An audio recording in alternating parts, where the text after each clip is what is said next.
China delays indefinitely the release of GDP and other economic statistics.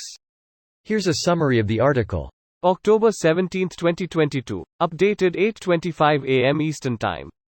Beijing, China, the world's second-largest economy, announced without explanation on Monday that it was delaying indefinitely the release of economic data that had been scheduled for Tuesday morning, including closely watched numbers for economic growth from July through September, which had been expected to show continued lackluster performance. Large countries seldom postpone the release of even a single economic statistic for fear of hurting financial confidence, much less the broad array of market-moving data that China's National Bureau of Statistics has now delayed. In addition to deferring the release of gross domestic product data for the third quarter, the government agency also postponed the release of September data for retail sales, industrial production, fixed asset investment and other categories. I have not come across before a situation where a whole raft of statistical reporting has just been postponed. In nearly half a century of monitoring data releases, not even in times of pestilence and conflict, said George Magnus, a former chief economist of UBS who is now an associate at the China Center at Oxford University. Zhao Chenexin, the deputy director of the National Development and Reform Commission, had taken an upbeat tone about the Chinese economy during a news conference on Monday morning at the media center of the party Congress. Judging from the current situation, the economy rebounded significantly in the third quarter. From a global perspective, China's economic performance is still outstanding, he said. After the close of trading on Chinese stock exchanges on Monday afternoon, the National Bureau of Statistics cancelled its quarterly news conference, which had been scheduled for Tuesday morning, and updated its online calendar of data releases to show many categories as delayed. This post received a score of 67,000, with an upvote ratio of 92%. Here are the top comments in response to this article. Article text for those stuck at the soft paywall, and #X200B, formatting. Greater than large countries seldom postpone the release of even a single economic statistic for fear of hurting financial confidence, so does releasing bad economic stats. Looks like they made a calculated move.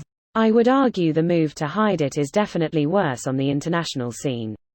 I guess they wanted to hide it from their population. They had to choose between reporting bad numbers, or losing investors' trust and eventually reporting bad numbers, and they chose the latter. The worst part isn't the possibility that you're right, and it was a bad move. The worst outcome is if you're wrong, and the numbers are so bad that it was the right move. Someone had to have said, at least it can't get worse. Before you made this comment, lol, just plout here, bring up the next worst case scenario. You do that to build suspense and excitement for when you finally do release the good news, right?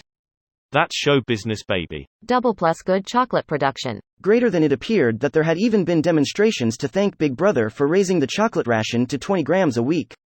And only yesterday, he reflected, it had been announced that the ration was to be reduced to 20 grams a week. Was it possible that they could swallow that, after only 24 hours? Yes, they swallowed it. George Orwell, 1984. The saddest part about modern life is how clear and unambiguous the paths and mechanisms to fascism are. They are carved out in clear and certain terms, reported on in great detail, written about in books we teach to children. And yet, a substantial number of people fall, hook, line and sinker, for the shtick. Over and over and over again. Governments are failing people. Corporations are abusing and exploiting people. They are doing these in full view of the public, with no ambiguity, and yet the vast majority of people are happy to keep swallowing it. Bread and circuses keeps people nice and ignorant. Reddit is a circus. So is television, sports, and video games. So, it was all good news then? No news is good news? With Gary New, the Great Space Coaster, get on board. How bad are things? Well, freaking out investors by not showing them the data is better than just showing it to them.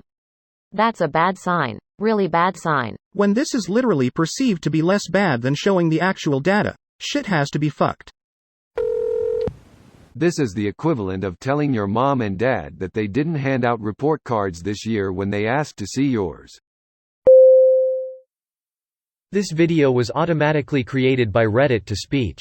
The article and comments in this video were selected from Reddit according to their upvotes, and any paraphrasing was performed by smmry.com, without any human intervention.